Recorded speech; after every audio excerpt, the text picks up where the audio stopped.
Hello दोस्तों, सबको नमस्कार और सब बढ़िया ज़बरदस्त। तो मैं आशा करता हूँ कि आप लोग सब बढ़िया होंगे, मस्त होंगे।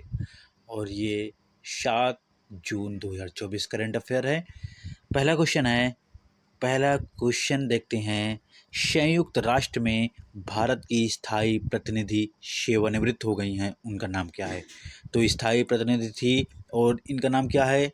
रुचिरा कंबोज। रुचिरा कंबोज ये स्थायी प्रतिनिधित्व थी। संयुक्त राष्ट्र बात करते हैं। इसकी स्थापना कब होती है?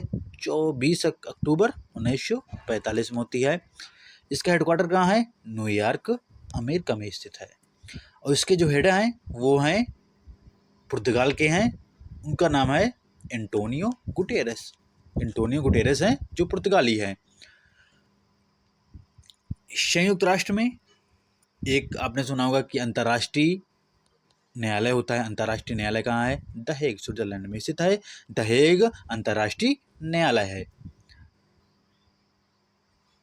अगला क्वेश्चन है, अंतर्राष्ट्रीय स्टील सम्मेलन 2024 कहाँ हुआ है? तो सेल की बात करते हैं। SAIL steel authority India limited होता है शेल, और ये रांची झारखंड में इसका सम्मेलन हुआ है 2024 में। ये 2024 में सम्मेलन हुआ है। अच्छा, जो स्टील में है, अगर विश्व की बात करते हैं उत्पादन में, सबसे पहला चीन है, उसके बाद भारत के स्थान आता है। अच्छा, भारत में कहाँ है स्टील? झारखंड में सबसे ज़्यादा स्टील मिलता है।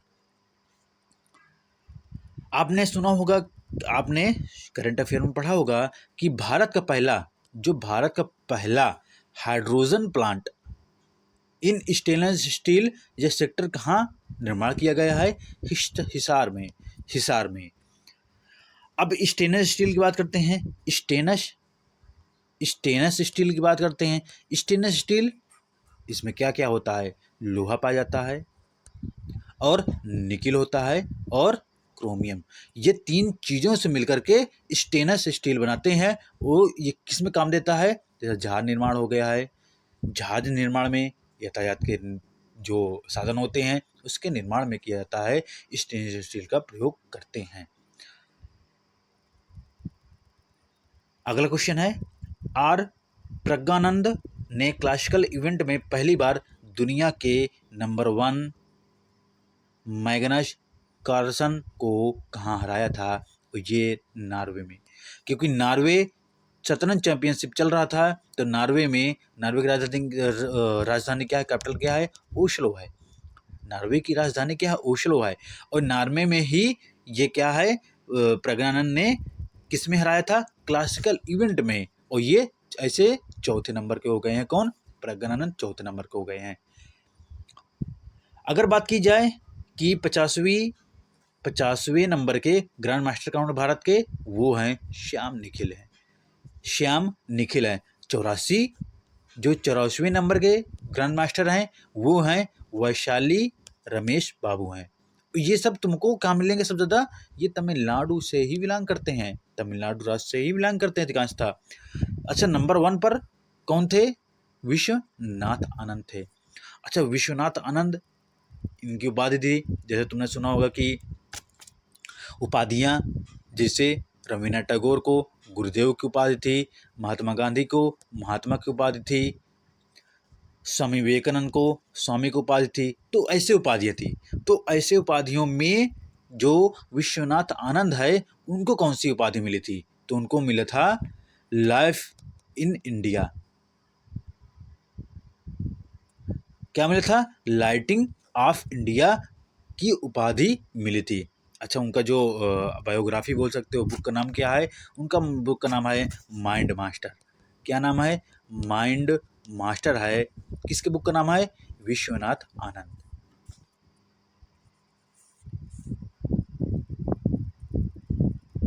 अगला क्वेश्चन है, डीआरडीओ आयोग अकादमी उत्कृष्ट केंद्र उद्घाटन कहाँ हुआ है?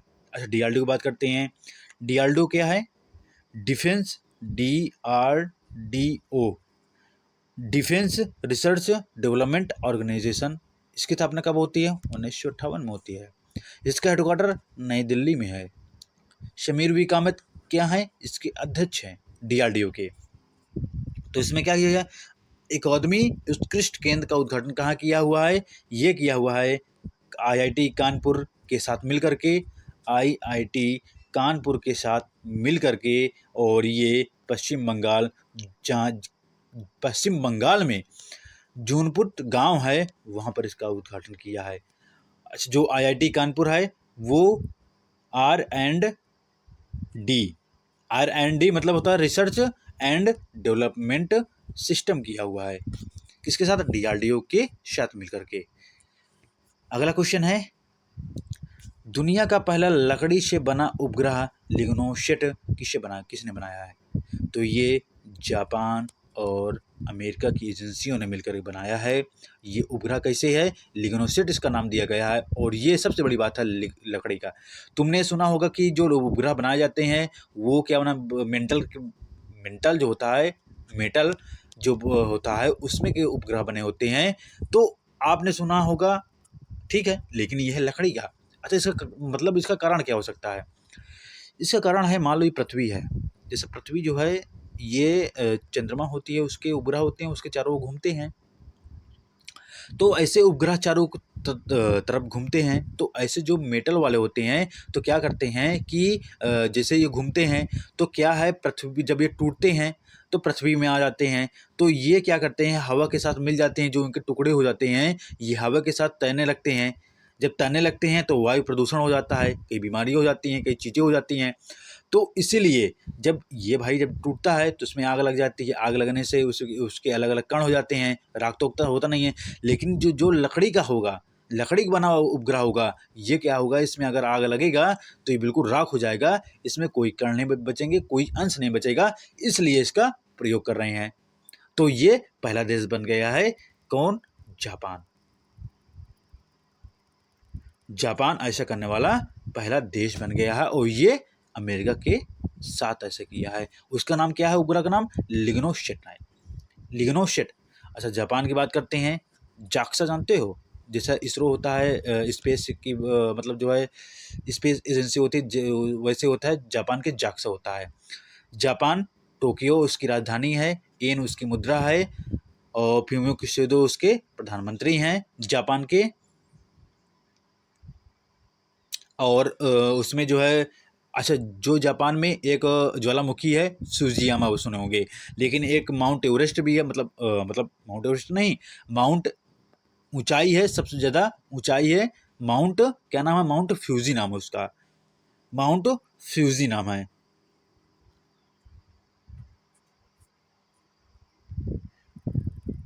अगला क्वेश्चन देखते हैं, कौन सा राज्य अपने स्कूली पाठ्यक्रम में AI को शामिल करेगा। अच्छा, AI क्या होता है, इंटेलिजेंस, मतलब आर्टिफिशियल इंटेलिजेंस।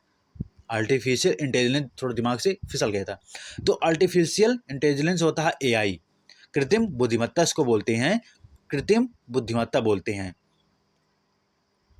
जैसे ये मैं ये दिखा रहा हूँ फोटो सहित, ये होता है, फोटो सहित दिखा रहा हूँ मैं, इसमें जो है ये होता है AI, आर्टिफिशियल इंटेलिजेंस होता है। तो इसमें दिया गया है अपनी पाठ्यक्रम, किसने लॉन्च किया अपनी स्कूली पाठ्यक्रम में। स्कूली पाठ्यक्रम मतलब होता है, जैसे तुमने किताब देखा होगा, किताब में चैप्टर होते हैं, जैसे संविधान का एक चैप्टर है, राष्ट्रपति का चैप्टर है। तो जो राष्ट्रपति के चैप्टर में है तो पूरा उसमें राष्ट्रपति का पूरा चर्चा हुआ है कि उसकी नियुक्ति कौन करता है, कौन शपथ दिलाता है, उसके क्या मायने हैं, क्या अर्थ है। तो इसी प्रकार जो है AI है, AI का एक चैप्टर होगा, इसमें पूरा पूरा बताया जाएगा कि क्या इसमें हम AI को समझ सकते हैं, इसका काम क्या है, ये कैसे बनाया जाएगा, ये इसे क्या मायने होंगे, ये ऐसे चीज़ें, ऐसे जागरूकता करने के लिए, मतलब इसलिए ये पाठ्यक्रम में रखा गया है कि AI को जाने। तो ये कौन सा राज्य है, केरल, केरल राज्य है। फिर वापस चलते हैं वहीं पर। तो इसका जो है स्कूली पाठ्यक्रम में शामिल किसने किया है, तो ये है केरल राज्य। अगला क्वेश्चन है, राष्ट्रीय सांख्यिकी कार्यालय के अनुसार 2023-24 में भारतीय अर्थव्यवस्था की विकास स्तर क्या है, मतलब विकास दर होना चाहिए, विकास दर क्या है, तो ये क्या है 8.2% है, 8.2% है। समझते हैं कैसे क्या है। आपने सुना होगा एनएसओ, एनएसओ मतलब नेशनल स्टैटिस्टिकल स्टैटिस्टिकल, और ओ का मतलब होता है कि ऑफिस होता है। तो पहले सीएसओ था, सीएसओ जो सेंटर की बात करता था, अब ये होता है राष्ट्रीय नेशनल हो गया है। तो पहले क्या था, सीएसओ था, फिर जो है वो एनएसओ बन गया है। आपने सुना होगा कि जो अर्थव्यवस्था है इसको जारी कौन करता है, इसके किसके माध्यम जारी होता है, ये एनएसओ के माध्यम जारी होता है। ये जीडीपी जो होता है ना, जीडीपी के अनुसार होता है, इसको लागू किया जाता है। जैसे आपने सबसे पहले सुना होगा कि दादा भाई नौरोजी थे, उन्होंने 1868 में क्या किए थे, वो बोले थे कि हमारी क्या है जो इनकम है वो 20 रुपये है। 20 रुपये है, किसने बताया था, दादा भाई नौरोजी में। तो इससे ये फिर मतलब यही पूरा डाटा देती है कि आपका जो इकोनॉमी का जो अर्थव्यवस्था है ये कितना परसेंट है, कितना क्या है।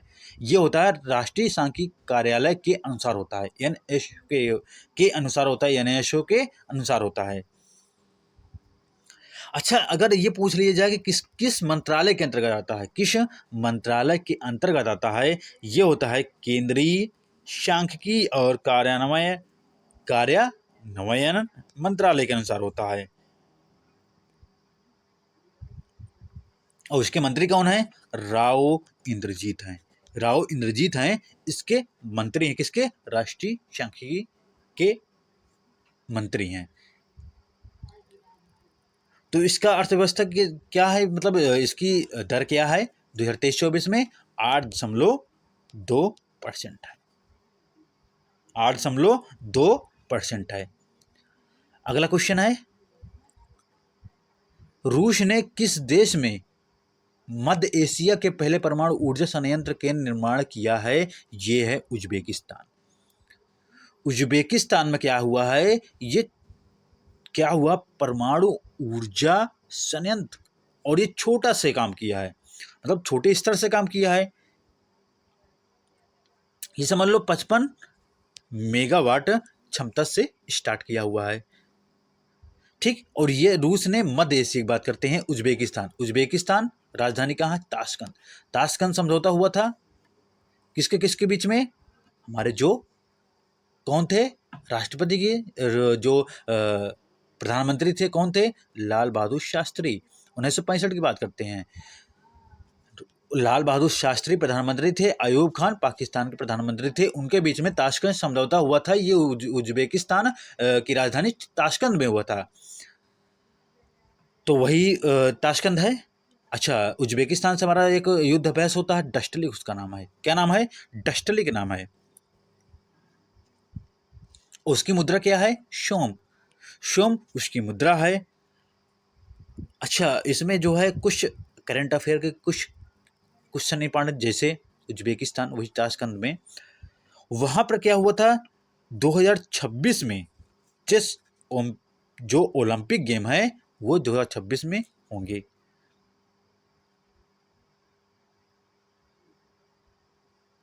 ठीक, ये एक करंट अफेयर है। तो इसका जो रूस है मध्य एशिया की, क्या हो जाएगा इसका आंसर, उज्बेकिस्तान की राजधानी है ताशकंद। ठीक है, उज्बेकिस्तान ये मध्य एशिया में आता है, और ये पहले परमाणु ऊर्जा संयंत्र का निर्माण करेगा रूस उज्बेकिस्तान में।